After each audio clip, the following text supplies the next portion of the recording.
দাওয়াতের জন্য খাওয়ার দাওয়াত দিয়েছে। কারণ কেউরে যদি কিছু খাওয়ানো যায় আগে, তাহলে সে কিছুক্ষণের জন্য হলেও নরম থাকে। কতক্ষণ?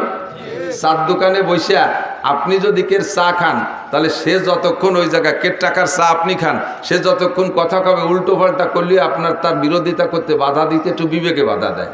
যা করছে আজকে কুইয়ে দেখবো, চা তো খাওয়াইছে, ওর পাঁচটা আমার পেটে, কি করে প্রতিবাদ করি? ঠিক না? যার খায় তার গায়ে, যার খায় তার গায়ে। হুজুর আলাইহিস সালাতু ওয়াস সালাম এই টেকনিকটা ব্যবহার করে খাজা আবু তালেবের বাড়ি এই 25 জনকে দাওয়াত দিয়েছে। 25 জনকে দাওয়াত দিয়ে, লম্বা কিচ্ছা শেষ পর্যন্ত আমি বলবো না, আমার যেটুক দরকার সেটুক বলে সরিয়ে আসতেছি। 25 জনের উত্তম খানা খাওয়াইয়া নবীওয়ালা প্রশিক্ষণ, আদর্শের প্রশিক্ষক আমার নবী মুহাম্মদুর রাসূলুল্লাহ সাল্লাল্লাহু আলাইহি ওয়াসাল্লাম হুজুরের পরিবেশনটা এমন চমৎকার। আবু জাহেল হাতের দিক তাকায় থাকে, পানির গ্লাসটা কিভাবে রাখে তাকায় থাকে, চামচটা কিভাবে ধরে তাকায় থাকে, জগটা কোন হাত দিয়ে কীভাবে ধরে তাকায় থাকে, ভিতর দিয়ে হাঁটা চলা কেমন, খালি বারবার ফলো করে পুরো নেতারা সবাই।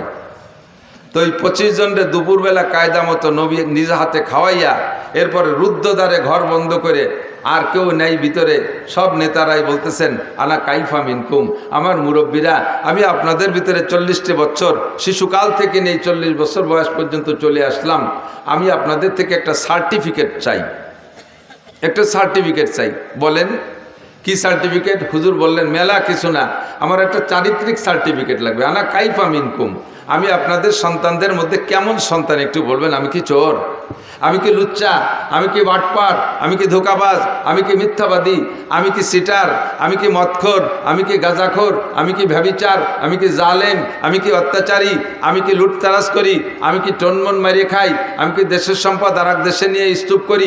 এই সমস্ত বদ দোষ কি আমার আছে? আনা কাইফা মিনকুম, আমি আপনাদের কেমন সন্তান একটু বলবেন, আমার একটু কাজ আছে, এই সার্টিফিকেট আমার লাগবে। প্রশ্ন যদিও ছোট, এর ভিতরে অনেক ডালপালা শাখা প্রশাখা, অনেক দিক তাকায় জবাব দিতে হবে না? তো সকলে বললেন যে আমরা প্রত্যেকে আলাদা আলাদা করে বলতে গেলে সময় লাগবে। তো আমাদের লিডার আবু জাহেল, তৎকালীন তখন তার নাম আবু জাহেল না, নাম হলো আমর, বাপের নাম হিসাম, উপাধি ছিল আবুল হেকাম, জ্ঞানীদের পিতা, বিদ্যাসাগর, তুমি সর্বোচ্চ শিক্ষিত সৌদি এই আরবের গভর্নর, তুমি আমাদের সকলের পক্ষ থেকে আমার প্রাণপ্রিয় সন্তান মোহাম্মদ সম্পর্কে তুমি একটা নিজে তুমি একাই বলো, আমরা আমিন বলে সমর্থন করব, তাকে প্রশংসাটা, তার এই প্রশ্নের জবাবটা তুমি দাও। আবু জাহেল দাঁড়িয়ে বললেন, বাতিজা, তোমার প্রশংসা করতে যে কথাটা বলবো ওতে তোমারে খাটো করা হবে, তোমার প্রশংসা করার মতো ভাষা আমার জানা নাই। তোমারে যদি বলি তুমি সূর্যের মতো, তাও অন্যায় হবে, তুমি সূর্যের চেয়ে অনেক ভালো। তোমাকে যদি বলি পূর্ণিমার চাঁদের মতো, তাও তোমারে খাটো করা হবে, চাঁদের ভিতরে কালো কালো ভাব আছে, তোমার মধ্যে তা নাই। সূর্যের ভিতরে অনেক প্রখরতা, যে প্রখরতার কারণে তার দিকে তাকানো যায় না, বেশিক্ষণ বাইরে থাকা যায় না, তুমি সেরকম না। মা আনতা মাদিহুহা ইয়ামাই ইউসাব্বিহুহা বিশামসি ওয়াল বাদারে লা বালান্তা হাজিহা।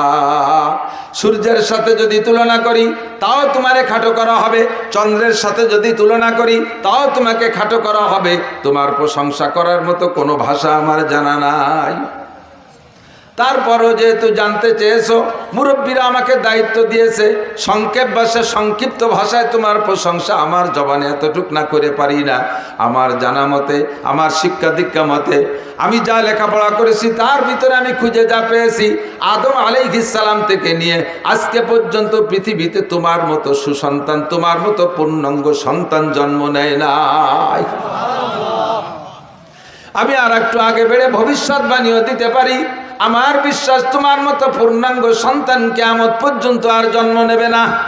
বলি না সুবহানাল্লাহ? সত্য না মিথ্যা? মিথ্যা না সত্য? এ পাশে লাগে সন্দেহ আছে, আসছে কনকা? আমার নবীর মতো সন্তান জন্ম নেয় নাই আর নেবে না, এ কথা মিথ্যা না সত্য? আপনারা স্বীকার করবে না? আবু জাহেল কয়, আবু জাহেল নবীর দোস্ত না দুশ্মন? তখনও পর্যন্ত দোস্ত, এখনো দুশ্মন প্রমাণ হয় নাই। আল্লাহু আকবার। তো হুজুর আলাইহিস সালামের মতো সন্তান জগতে আর আসে নাই। আবু জাহেলও কয়, তুমি এত বড় আলামিন, এত বড় সত্যবাদী, জীবনে কোনোদিন মিথ্যা কথা তুমি জানোই না, মিথ্যার লুগাতটা ডিকশনারিটা তোমার বাড়ি নাই। মিথ্যার একটা ডিকশনারি আছে না, এই মিথ্যার ডিকশনারিটা তোমার বাড়ি নাই, তুমি ও জানোই না। কাজেই তুমি যদি বলো এই পাহাড়ের ওই পাশে জান্নাত আছে, তাহলে তাই আছে। তুমি যদি বলো এই পাহাড়ের ওই পাশে জাহান্নাম আছে, তাহলে তাই আছে। আমরা এখন দুপুরে খানা খাইলাম, তুমি যদি বলো না এখন রাত 12টার খানা খাইছি, তাহলে তাই। আমরা সবাই দিন দেখতেছি, ভুল দেখতেছি। তুমি যদি গভীর রাত্রে বলে এখন বেলা 2টে বাজে, তাহলে 2টে বাজে। আমরা যারা রাত দেখতেছি আমাদের চোখ খারাপ হয়ে গেছে। সারা পৃথিবীর মানুষ একদিকে এক কথা বলবে, আর তুমি একা এক কথা বলবা, তোমারটা সত্য, সারা পৃথিবীর সব মানুষের কথা মিথ্যা। কয় কেডা? আবু জাহেল। আল্লাহু আকবার। তাহলে আমার নবী চির সত্যবাদী, ঠিক কি না? আমার নবীর চাইতে সুসন্তান নেক সন্তান আর জগতে আসে নাই। হুজুর আলাইহিস সালাতু ওয়াস সালামের চাচা আবু লাহাব খুশিতে, নবী আলাইহিস সালামের জন্মের পর খুশিতে তার বান্দি সুয়াইবাকে আঙ্গুলের ইশারা দিয়ে আজাদ করে দিয়েছে। সেই নবীর জন্মের সাথে সাথে তো ওই পরিবারের পরিবারেরও কেউ জানতো না, জগতের কেউ জানতো না যে এই ছেলেটা পরবর্তীতে বিশ্ব নবী হবে, তা তো কেউ জানতো না। কথা বলুন। ইহুদিরা তাদের আসমানি কিতাব তৌরাতের ভিতরে পড়ছে, নাসারারা ইঞ্জিলের মধ্যে পড়ছে শেষ নবীর আলামত, কিন্তু এই ছেলেটার যে সেই শেষ নবী এ তো কেউ জানে না, ঠিক কি না? আল্লাহু আকবার।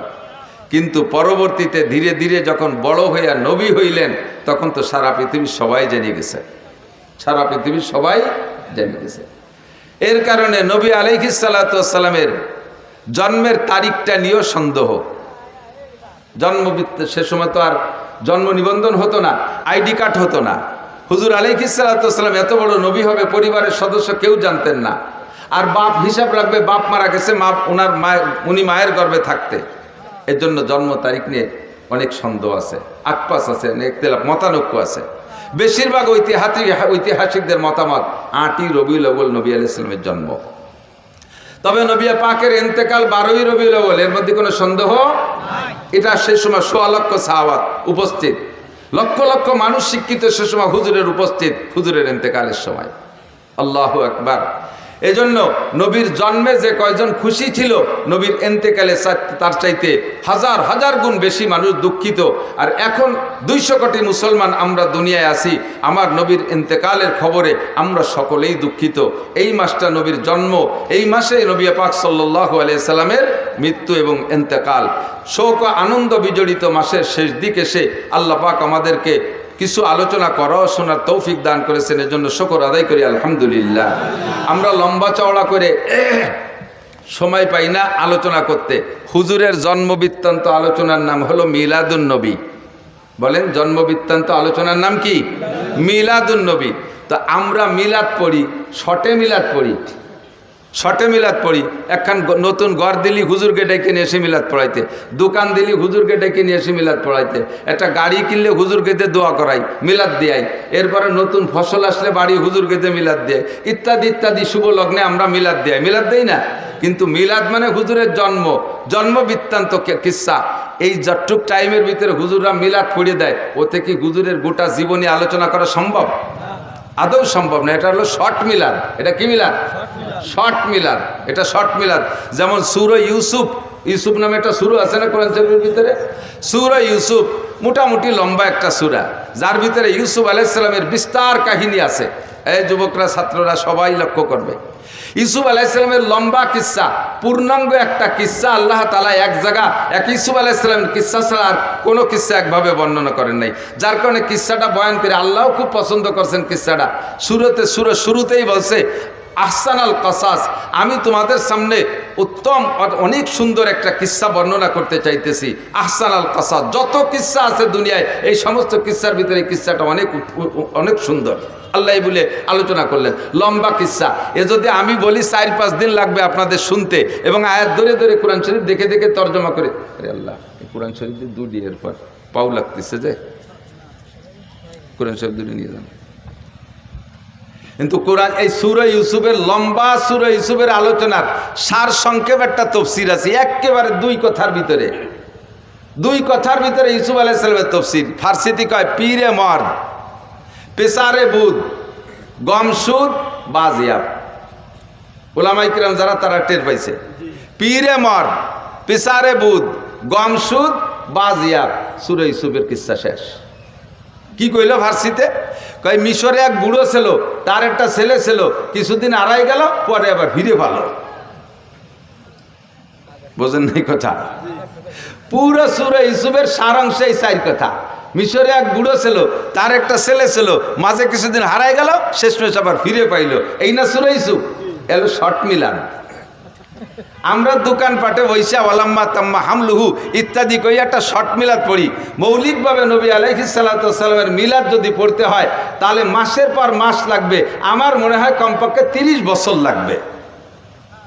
যদি আপনাদের মতো শ্রোতা বসে থাকেন আর আমার চাইতে ভালো কোনো মুফাসসির বসে, তাহলে 30 বছর লাগবে নবী আলাইহিস সালামের মিলাদ আর সিরাত আর আখলাক পড়তে।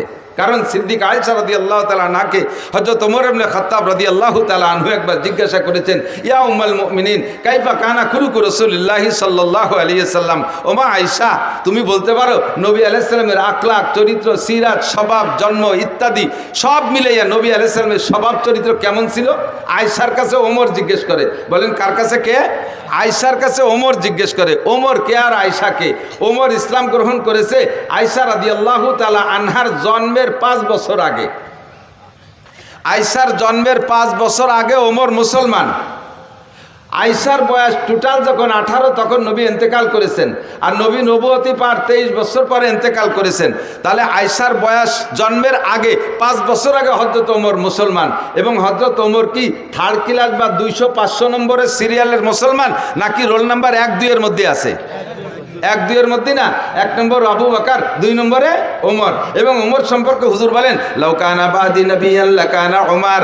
আমার ওমরকে আল্লাহ পাক এমন যোগ্যতা দিয়েছে, আমার পরে যদি আল্লাহ পাক দুনিয়ায় কেউকে নবী বানানোর ইচ্ছা করতেন লাকানা ওমর, তাহলে আমার ওমরকে আল্লাহ নবী বানাইতেন।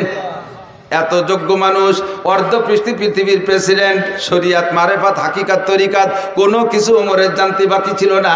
সেই ওমর আয়েশার কাছে জিজ্ঞেস করে, ইয়া উম্মুল মুমিনিন কাইফা কানা খুলুকু রাসূলিল্লাহি সাল্লাল্লাহু আলাইহি ওয়াসাল্লাম। ওগো মা আয়েশা, বলো তো নবী পাকের স্বভাব আর চরিত্র কেমন ছিল? সিদ্দিকা আয়েশা বলেন, হে খলিফাতুল মুসলিমিন, আপনি ইসলাম গ্রহণ করেছেন আমার জন্মের 5 বছর আগে। আমি 9 বছর বয়সে নবী পাকের ঘরে এসেছি মদিনায় আসার পরে। এই 9 বছরে নবী পাকের যা আমি জানছি তার চাইতে 1000 গুণ বেশি আপনি জানেন। নবীর সিরাত আর আখলাক সম্পর্কে আমার কাছে আপনার জিজ্ঞাসা করা এটা কেমন হবে? হযরত ওমর বলেন, আয়েশা রে, মানুষের স্বভাব দ্বিমুখী হয়। প্রায়টা মানুষের, অধিকাংশ মানুষের স্বভাব দ্বিমুখী হয়। 2 রকম হয়ে থাকে। এক শ্রেণীর মানুষ আছে বাড়ির ভিতরে যখন ঢোকে পুরুষ, কিছু পুরুষ আছে বাড়ি যখন যায় তখন একেবারে রয়্যাল বেঙ্গল টাইগার, বউতি টাকাতি সাহস পায় না, ছেলে মেয়ে ভয়তে সব সিটি ভিটে এদিক ওদিক চলে যায়, বাঘের মতো ঢোকে, আছে না? আবার বাইরে যখন যায়, চার দোকানে যায়, তা পোলা বলে থাপড়ায়, সে সময় জব দিতে পারে না। এরকম বাহাদুর আছে না? কিছু লোক আছে বাহিরে যখন যায়, বাইরের মানুষে তার দিকে তাকাইতে সাহস পায় না, বাঘের মতো চলাফেরা করে, এত গাম্ভীর্য নিয়ে। আবার বাড়ি গেলি বউতি চাপড়ায়, সে সময় ভিড়িও কথা করতে পারে না, আছে না? নাই কিছু লোক আছে বাইরে চার দোকানে যখন বসে, কে কি খাবা খাও, কে কি খাবা খাও, মিষ্টির দোকানে যে একের পর এক ডাকি ডেকে 3000, 5000, 10,000 টাকা মিষ্টির দোকানে উড়ে ফেলে। অথচ বাড়ি আব্বা ওষুধের টাকা চালি, সে সময় তোমার আর ছাল পান নাই। মাছ কিনতে গেলে টাকা থাকে না, বাড়ির বাজার ঘাটে টাকা থাকে না, এইরকম দ্বিমুখী স্বভাব থাকে। তো আয়েশা, নবী আলাইহিস সালামের বাইরের অবস্থাটা আমরা জানি, বাইরে হুজুর কেমন সেটা তো প্রশংসার শেষ নাই, বাইরেরটা জানি, কিন্তু ঘরোয়া অবস্থা কেমন এটা তোমার চাইতে ভালো কেউ জানে না। তো বাইরেরটা এবং ভিতরেরটা তবু উভয়টা তুমি জানো, নবীর সাথে সফরও করেছো তুমি, বাহিরেও গিয়েছো, ভিতরেও জানো। কাজেই নবী পাকের সলিড সত্য চরিত্র যদি জানতে হয় তাহলে তোমার কাছ থেকে জানতে হবে। তুমি বলো মা কেমন ছিল? সিদ্দিকা আয়েশা বলতেছেন, ইয়া আমিরুল মুমিনিন আলা তাকরাউল কোরআন। খলিফাতুল মুসলিমিন, আপনি কোরআন শরীফ পড়েন না? কোরআন শরীফ তো পড়ি, প্রায় তো সপ্তাহে 1-2 খতম দেই, তা কোরআন শরীফ পড়ে কি হবে? সিদ্দিকা আয়েশা বলতেছেন, কানা খুলুকুল কোরআন, কানা খুলুকুল কোরআন। 30 পারা কোরআন শরীফ যা বিশ্বনবী মুহাম্মদুর রাসূলুল্লাহ সাল্লাল্লাহু আলাইহি সাল্লামের গোটা জীবনীয়তা। কাজী যদি নবীর সিরাত আর আখলাক আর জীবন বৃত্তান্ত জানতে হয়, কোরআন শরীফকে শুরু থেকে শেষ পর্যন্ত পড়লেই বোঝা যাবে যে এইটা যেন বিশ্ব নবীর জীবনী পড়তেছে। এবার কোরআন শরীফকে 30 পারা যদি ভালো করে ব্যাখ্যা করে শুনাইতে হয় তাহলে 30 বছরের কম হয় না। সুন্দর করে যদি বলতে হয়, মোটামুটিভাবে যদি বলতে হয়। আর আমার মতো ছোট মানুষের দ্বারা তা সম্ভব না। আমার নবীর সিরাত, আখলাক, মিলাদ, বিস্তারিত লম্বা চওড়া কিচ্ছা আমি একটা জায়গা থেকে আপনাদের একটু অল্প একটু বলবো, বিরক্ত হবেন নাকি? যেহেতু মাসটা চলে যাচ্ছে আর শেষ দিক চলে আসছি, নবী আলাইহিস সালাতু ওয়াস সালামের জন্মটা কেমন হলো একেবারে নবী আলাইহিস সালাম নিজেই বলেছেন, হুজুর নিজের জন্ম সম্পর্কে বলেছেন, শুধু নিজের না, 2.5-3 লক্ষ নবী রসুল দুনিয়ায় এসেছেন, 2.5 থেকে 3 লক্ষ নবী রসুল দুনিয়ায় এসেছেন, নির্দিষ্ট সংখ্যা কাহারও বলার কায়দা নেই। হুজুর বলেছেন কোন নবী রসুল আদম আলাইহিস সালাম থেকে নিয়ে ওই নবী রসুল পর্যন্ত তার পূর্বপুরুষের ভিতরে যেই সিরিয়ালে আসছে, এ পুরুষের থেকেও পুরুষ, ও পুরুষের থেকেও পুরুষ, এরকম না সিরিয়াল, একজন পুরুষও ব্যভিচার ছিল না।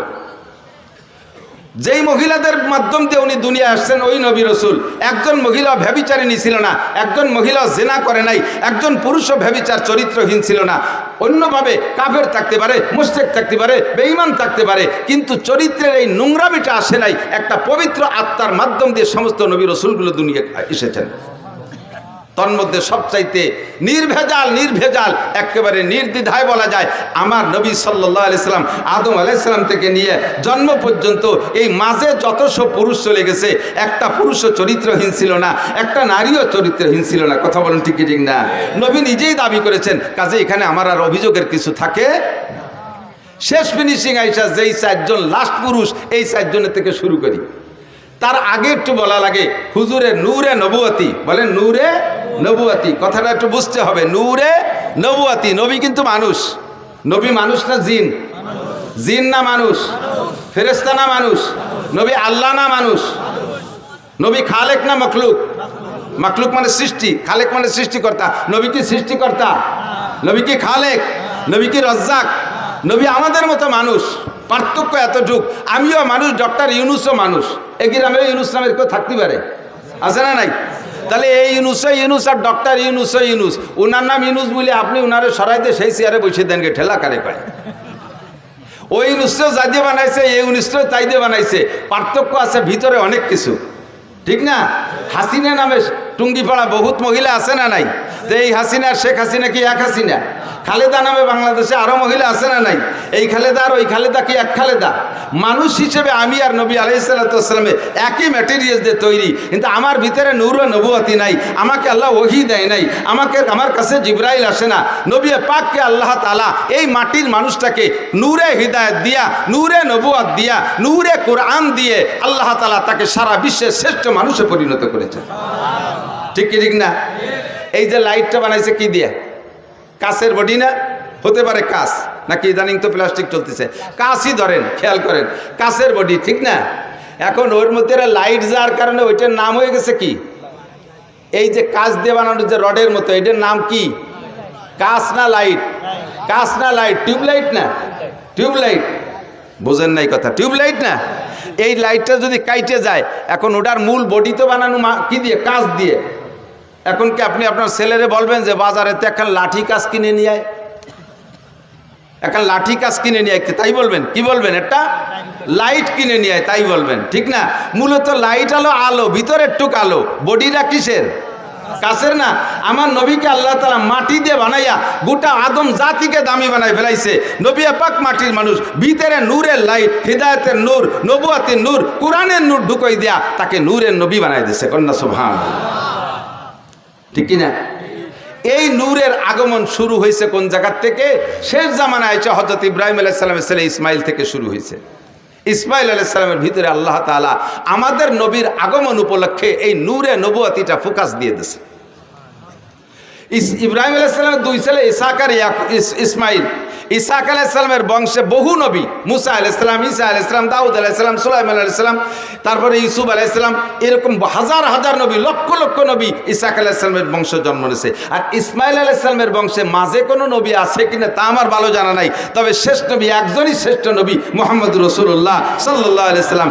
ইসহাক আলাইহিস সালামের বংশে 2.5 লক্ষ নবীও যদি হয়, রসুলও যদি হয়, সব নবী রসুলকে এক পাল্লায় দিলে, আমার নবীকে আরেক পাল্লায় দিলে কোন পাল্লা ভারী হবে?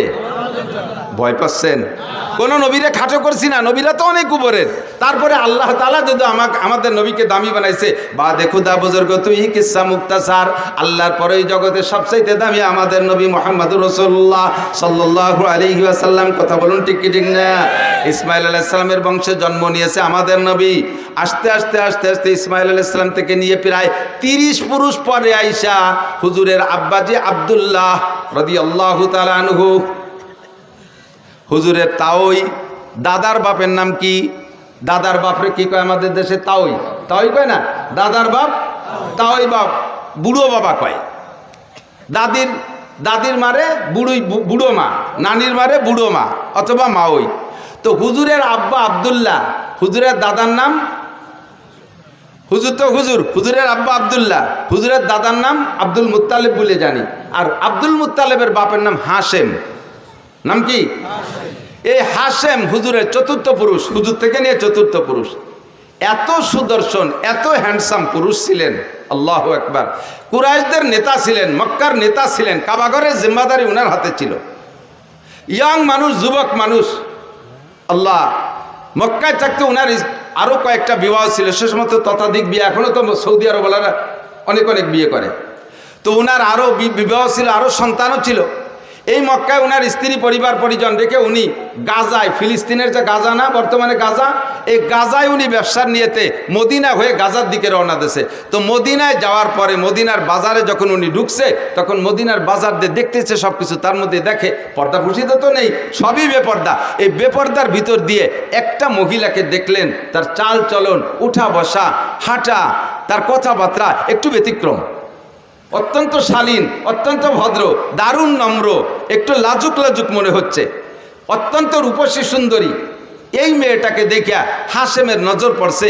লোক লাগাইছে, দেখো তো এই মেয়েটার অবস্থা কি, মেয়েটা কি বিবাহিতা না অবিবাহিতা, বিবাহিতা হলে বা বিধবা কিনা, তার স্বামী আছে না নাই। লোক লাগায় রায়বার লাগায় দেখা গেল যেই মহিলাটার স্বামী মানে বিবাহিতা মহিলা, 2টা বাচ্চা আছে, কিন্তু তালাক প্রাপ্তা, তালাক হয়ে গেছে, বর্তমানে স্বামী নেই। সুযোগ পেয়ে হাশেম প্রস্তাব দিলেন, তার কাছে বলো, আমার বাস্তবটা বলো, আমি কোন বংশের, আমি মক্কার মানুষ, আমি কুরাইশি মানুষ, আমি কাবাঘরের জিম্মাদার, আমি কুরাইশদের নেতা, আমি বর্তমানে এই অবস্থা আছি, ব্যবসা বাণিজ্য আমার অনেক সুন্দর, আমার বাহ্যিক রূপ ও চেহারা দেখো, মেয়েটাকে বলো দেখতে, সে যদি আমাকে লাইক করে পছন্দ করে তাহলে আমি তাকে বিবাহের প্রস্তাব দিলাম, রাজি থাকলে তোমরা আমাদের বিবাহ পড়াই দাও। রায়বার যে সুন্দর করে বলার পরে মহিলা রাজি হয়ে গেছে, আচ্ছা ঠিক আছে আমি বিয়ে বসবো। যথারীতিতে বিয়ে হয়ে গেল। বিয়ে হয়ে যাওয়ার কারণে উনি তাৎক্ষণিকভাবে গাজায় চলে গেলেন না, মদিনায় কয়েকদিন অবস্থান করলেন, শ্বশুর বাড়ি, ওই মহিলার বাপের বাড়ি। সেখানে কয়েকদিন থাকার ভিতর দিয়ে আল্লাহর কুদরতি সিস্টেমে হাশেমের ভিতরে যে নূরে নবুয়তি চমকাচ্ছিল, ওই নূরে নবুয়তি ওই মহিলার গর্ভে চলে গেছে, মহিলা গর্ভধারিণী হয়ে গেছে। গর্ভ হয়ে যাওয়ার পরে উনি ওখানে স্ত্রীকে রেখে উনি গাজায় চলে গেছে। গাজায় ব্যবসা বাণিজ্যের ভিতর দিয়ে ওখানে ওনার ইন্তেকাল হয়ে গেছে, হাশেম আর ফিরে আসতে পারেনি। টাইম হয়ে যাওয়ার পরে মহিলা গর্ভপাত করেছেন, বাচ্চা ডেলিভারি করে দিয়েছেন। ডেলিভারির পরে যেই বাচ্চাটা হলো, এই বাচ্চার ভিতরে এবার সেই হাশেমের রূপরেখা নূরে নবুয়তি বাচ্চার মধ্যে চমকাইতেছে। পরিবার পরিজনের সকল সদস্য বাচ্চার চেহারা দেখে মুগ্ধ হইয়া তার নাম রাখতে বাধ্য হয়েছে সাইবাতুল হাম। সাইবাতুল হাম মানে প্রশংসার ডিব্বা। এত চেহারা, এত রূপ, এত সব কিছু দেখে সবাই মুগ্ধ, নাম রেখেতেছে সাইবাতুল হাম। মায়ের কোলে থাকে, নানা বাড়ি থাকে, থাকতে থাকতে 5-6 বছর যখন বয়স হয়ে গেছে, তখন হাশেমের মক্কা একটা ছেলে ছিল, নাম তার মুত্তালিব। একটু খেয়াল করতে হবে, খুব বোঝা। নাম ছিল তার নাম কি? মুত্তালিব। ওই হাশেমের ছেলে মুত্তালিব খবর পাইছে আমার আব্বা মদিনায় একটা বিয়ে করছেন, সেই ঘরে আমার একটা ভাই জন্ম হয়েছে, আমার আব্বা তো গাজায় গিয়ে মারা গেছে, আমার বিধবা মায়ের কাছ থেকে দেখি আমার ভাইটাকে আনা যায় নাকি। মুত্তালিব চলে গেছে মদিনায়, যাইয়ে খবর নিয়ে খুঁজে পেয়ে গেছেন। পাওয়ার পরে বললেন যে মা, আমার ভাইকে আমার কাছে দিয়ে দেন, আপনি কষ্ট করবেন কেন, আমাদের সন্তান আমরা নিয়ে যাই। অনুমতি দিলেন, নিয়ে চলে আসলেন। উটের পিঠি বসাইয়া মক্কা থেকে মদিনা থেকে মক্কা 450 কিলোমিটার, 450 কিলোমিটার 7-8 দিন পর্যন্ত উটের পিঠে বসে আনতে আনতে আনতে যখন মক্কায় ঢুকছে, পিছনে ছোট বাচ্চা একেবারে ধুলায় ধূসারিত হয়ে গেছে, কাপড় চোপড় ময়লা হয়ে গেছে, গুলামের মতো দেখা যাচ্ছে। যখন মক্কায় ঢুকছে, মক্কিরা জিজ্ঞেস করছে, মুত্তালিব তোমার পিছে কে বসা? ওনার পিছে কে বসা? মুত্তালিবের ভাই, মুত্তালিবের ভাই এখন যদি বলে পিছনে আমার ভাই বসা, তাহলে ওনার ইজ্জত যায়। যে গুলামের মতো একটা ময়লা নোংরা সিরা কাপড় পরা পোলা, সে ওনার ভাই, এই বলে ওনার ইজ্জত যাবে বিদায় উনি ভাই বলে পরিচয় না দিয়ে কয় হাজা আব্দি, এটা আমার গুলাম। তো গুলামের মালিক মুত্তালিব, মুত্তালিব হলেন মালিক, আর এইটা হলো সাইবাতুল হামদ হলো গুলাম। আরবিতেই দুই শব্দের মিলে কয় আব্দুল মুত্তালিব, মানে মুত্তালিবের গুলাম। আসল নাম হলো সাইবাতুল হামদ। সাইবাতুল হামদ হলো হুজুরের দাদা। তো এখন মুত্তালিব পরিচয় দিচ্ছে, এটা আব্দুল মুত্তালিব আমার গুলাম। এরপরে বাসায় নিয়ে ধুয়ে মুছে পরিষ্কার করে কাপড় চোপড় নতুন করে পড়াইয়া তার নামে তারে পরিচিত করে দিতে চেষ্টা করতেছেন, কিন্তু আর কোনোদিনও মানুষ তাকে সাইবাতুল হামদ বলে ডাকে না, তারা আব্দুল মুত্তালিবকেই ডাকে। এই আব্দুল মুত্তালিব ধীরে ধীরে ধীরে ধীরে বড় হইলে মুত্তালিবের স্থানে, হাশেমের স্থানে চাবি ছিল মুত্তালিবের কাছে, মুত্তালিবের স্থানে এবার চাবি পেয়ে গেছে এই সাইবাতুল হামদ আব্দুল মুত্তালিব। কাবাগরের চাবি ওনার হাতে, মক্কার নেতৃত্ব ওনার হাতে, দেখতে সেরকম সুঠম বডির অধিকারী, নুরানি চেহারা তার ভিতরে, নবুয়তি চেহারা তার ভিতরে ফোকাস মারতেছে। এই সাইবাতুল হামদ আব্দুল মুত্তালিব এবার বিবাহ করছেন। বিবাহ করার পরে একটা সন্তান হয়েছে হারেস। নাম কি? হারেস। আব্দুল মুত্তালিবের প্রথম সন্তানের নাম হারেস। এই ছেলেটা বড় হয়ে উঠছে, মাঝে আর তেমন কোনো সন্তানাদি নেই। তো এই একটা হারেসকে নিয়ে আব্দুল মুত্তালিব কিতাবাদি পড়ে সন্ধান পাইছে যে কাবাঘরের পাশে হযরত ইসমাইল আলাইহিস সালামের পায়ের ধাক্কায় জমজম কূপ হয়েছিল। কালের আবর্তে এই জমজম কূপ বন্ধ হয়ে গেছে। দেখি জমজম কূপ কোথায়, সব কিছু ম্যাপ মানচিত্র মাপিয়ে জমজম কূপের স্থানটা নির্ণয় করে হারেসকে নিয়ে দুই বাপ বেটা গেছে সেই জমজম কূপ খনন করতে। তার উপরে অনেক পাথর চাপা পড়ে আছে। দুই বাপ বেটা পাথর সরাইয়া জমজম কূপকে আবিষ্কার করবে, বের করবে, এটা খুব কঠিন ব্যাপার। 2 দিন 3 দিন পর্যন্ত খোঁজার পরে জমজম কূপ বের করতে পারে নাই।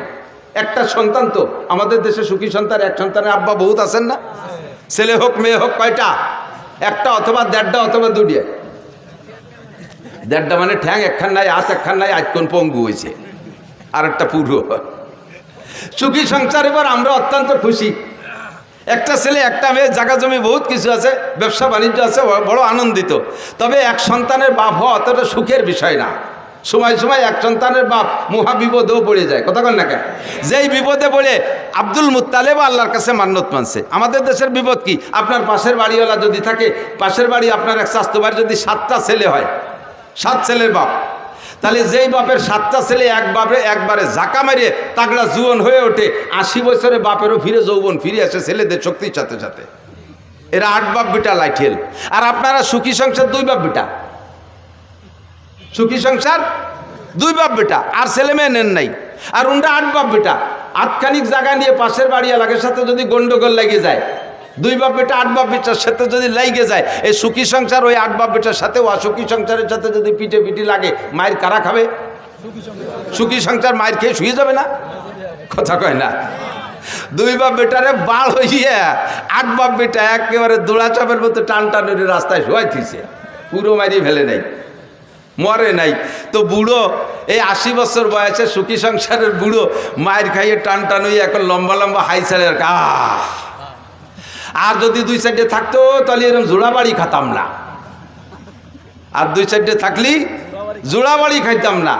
বসছে কোন সময়? যে সময় ওনার পার্স পাতি সব শেষ। আর হাজারো চেষ্টা করলে 2 সাইডের বাপ হওয়া সম্ভব। আল্লাহ যদি দেয় সেটা তার ব্যাপার।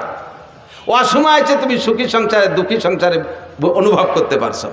হারেস সাইবাতুল হামদ আব্দুল মুত্তালিব সময় মতোই বুঝে ফেলাইছে যে আমার এই এক সন্তান দিয়ে জমজম খুব খুঁজতে পারলাম না, যদি এরকম 8 বাপ বেটার সাথে কাজী ডাঙ্গে লাগিয়েই যায় তাহলে তো মায়ের খাইয়ে আসতে হবে। সাথে সাথে কাবাঘরের গিলাফ ধরে মান্নত করছে, আল্লাহ যদি তুমি আমার 10টা পুত্র সন্তান দাও, যদি 10টা পুত্র সন্তান দাও, তাহলে একটা সন্তানকে আমি তোমার রাস্তায় এই কাবাঘরের পাশে জবাই করে দেব, কুরবানি দেব।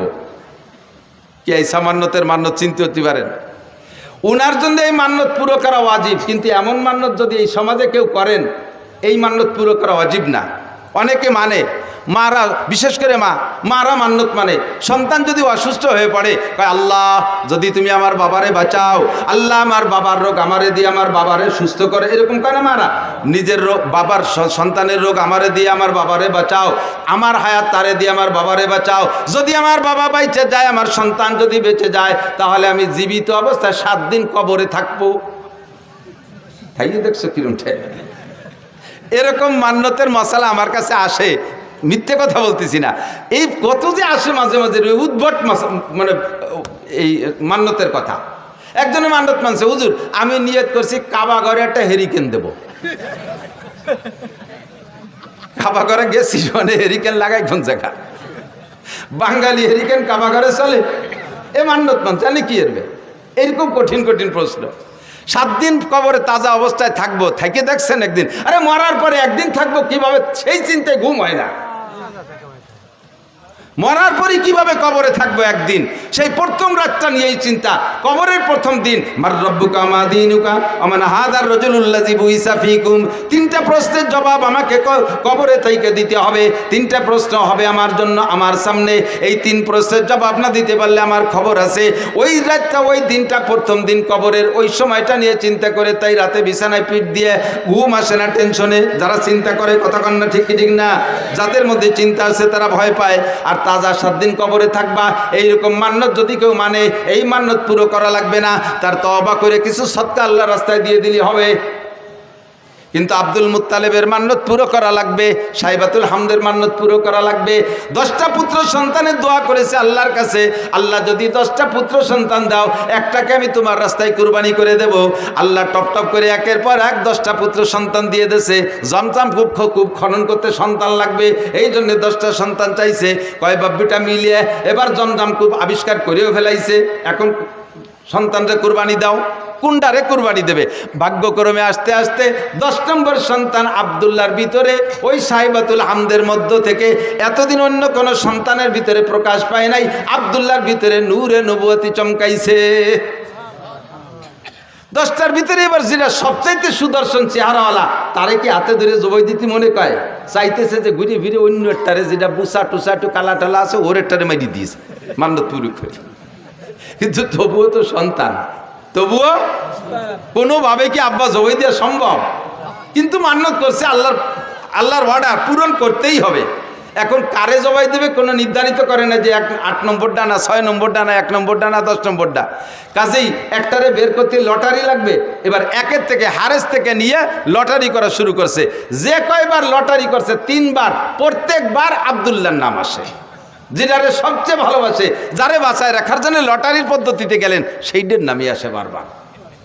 তো যেহেতু 3-4 বার বা প্রত্যেকবার লটারিতে ওই একই নামে আসে, এখন তারে তার বাঁচানোর উপায় নেই। তো বাবা জামা কাপড় পরে রেডিও, তোমারে জবাই দিই। আল্লাহর হুকুম, আল্লাহর মান্যত পুরো করতে হবে। বাস্তব কাজেই ছেলেও কোনো দ্বিমত না করে, জি আব্বা চলেন যাই। ছেলেকে নিয়ে গোটগাট করে রওনা দিছে, কাবার পাশে নিয়ে তো জবাই করবে। তো আব্দুল্লাহর বোন, একেবারে উনার মায়ের পেটের যে বোনটা, এই বোনটা বারবার কাঁদতেছে, আব্বা তুমি দরকার আমারে জবাই দাও, আমার ওই ভাইটারে জবাই দিও না। ও ভাইয়ের মধ্যে কিছু না কিছু আছে, ভাইয়ের ভিতরে অন্য কিছু থাকতে পারে। ভাইয়ের যে চেহারা, আব্বা হাজার হাজার মানুষ তার পাগল, তুমি আমার ভাইরে জবাই না দিয়ে আমারে জবাই দাও। বুনে কাঁদতেছে। কয় মা সেটা তো আসলো না লটারিতে, তোর নামও তো লটারিতে এটা নিয়ে দেখলাম, তাও তো আসে না, কি করবো? তখন আব্বা একটা পদ্ধতি অবলম্বন করেন, যদি এসে যায় ভাগ্য পরিবর্তন হয়েও যেতে পারে। 10টা উটের সাথে আর আমার ভাই আব্দুল্লাহর সাথে একটা লটারি টানেন। 10টা উট আর আব্দুল্লাহ, দুইজনের মধ্যে লটারি টানেন। সেই সময় একজন মানুষকে যদি কেউকে যদি কেউ হত্যা করতো, একজন মানুষের জীবনের বিচার 10টা উট। সেই জন্য 10 উটের সাথে লটারি টানতে বলছে। তো 10 উটে লটারি টানছে, এ জায়গা 10 উটের নামে লটারি আসে নাই, আব্দুল্লাহর নামে শিখেছে। কাব্বা তালি 20টায় টানেন, 20টায় টানছে, তা আব্দুল্লাহর নাম। 30টায় টানেন, তা আব্দুল্লাহর নাম। 40টায় টানেন, তা আব্দুল্লাহর নাম। 90টায় টানেন, তাও আব্দুল্লাহর নাম। কয় যে মা আর বাঁচানো গেল না, আর কত টানবো? কয় যে আব্বা আর শেষবারের মতো 100 উটির সাথে একটা টান দিয়ে দেন। একদিকে 100 উট, আরেকদিকে আব্দুল্লাহ। এই 100 উট আর আব্দুল্লাহর ভিতরে লটারি টানলে এবার 100 উটের নামে লটারি আসছে। আব্দুল্লাহ বাইসে গেছে। বলেন আল্লাহু আকবার। আল্লাহ নবী আলাইহিস সালামকে আল্লাহ তাআলা দুনিয়া আনতেছেন। সবাই টাকা দেন, নেওয়া যাবে না। আর দোয়াই দেখছো, গাই দোয়াইছো কোনোদিন? না ফানাইয়ে দোয়ানো যায়? দই টান দিলি বান ছিঁড়ে যায়, দুধ বেরিয়ে।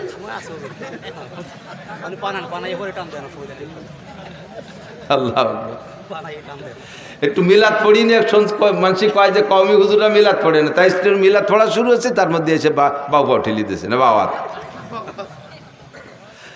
আর অল্প একটু ভরিয়ে তারপরে জায়গায় চলে যাবেন ইনশাআল্লাহ। আমি যত ভালো আজ করি আপনারা খুশি হবেন বা আপনাদের প্রয়োজন মেটবে, কিন্তু গাইরেস্তের যে চাহিদা আছে তা পূরণ না করলে আমারে খাতি দেবে না। আল্লাহ কষ্ট নিয়েন না। তো আব্দুল্লাহর জন্ম, আল্লাহ আব্দুল্লাহ বেঁচে গেলেন 100 উটের বিনিময়ে। সেই থেকে বিচার হলো দিয়াত কয় রে, দিয়াত কয় হদ দিয়াত। একজন মানুষকে মানুষ মারি ফেললে তার বিচার, তার যদি জান বাঁচাইতে হয় তাহলে 100 উট দিতে হবে, 100 উট বা সমমূল্য টাকা দিতে হবে।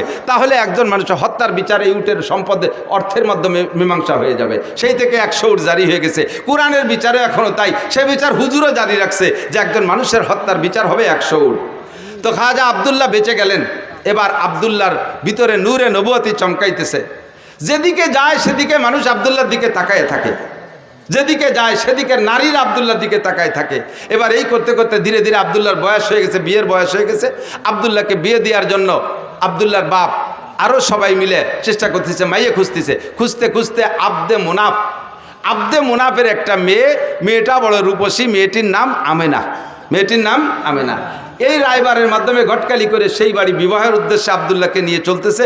পথিমধ্যে এক এহুদি মহিলা এই আব্দুল্লাহকে দেখা সকলের ভিতরে থেকে ডেকে একটু এদিকে আনছে, ভাই একটু এদিকে আসবেন, ডেকে নিয়ে গেছে। ভাই আপনাকে 100 উট দেবো, আপনি আমার সাথে একটু জীবন দেবেন, আমাকে আপনার বডিটা দেবেন, আপনার দেহটা আমাকে দেবেন, 100 উটের বিনিময়ে রাজি আছেন?